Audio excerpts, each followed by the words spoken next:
Hey guys! Today I'm going to show you how you can create a blog with Webflow. So let's get started. Before you start creating blog content, you'll need to make sure your Webflow site is published. Publishing your site basically makes your project live, so Webflow recognizes your content structures like collections.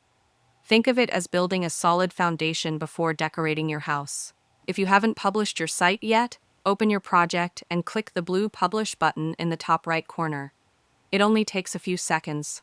Once it's live, you're ready for the next step. Now head back to your Webflow dashboard, where you'll see a list of all your sites. Find the one you just published. You can recognize it by its title and thumbnail. On the right side of your site's name, click the three dots More Options, and then select Editor from the menu. The Webflow editor allows you to easily manage your site's content, perfect for blogging. Once you're inside the editor, look at the sidebar and find Collections. Depending on how your project was set up, especially if you used a template or had developer help, this section might have a different name, such as Posts, Articles, or something custom. Don't worry, just look for the section where your blog content lives. Click on your blog collection, most likely called Blog Posts. Inside, you'll see a list of any existing posts, or it might be empty if you're starting fresh.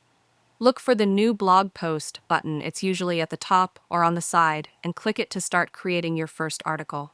Now for the fun part, writing your blog post.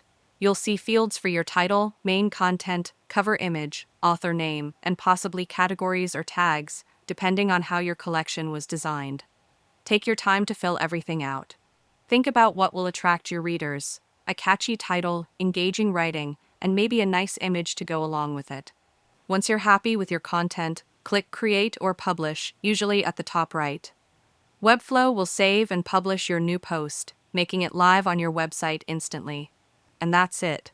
If you found this video helpful, consider giving it a like and subscribe.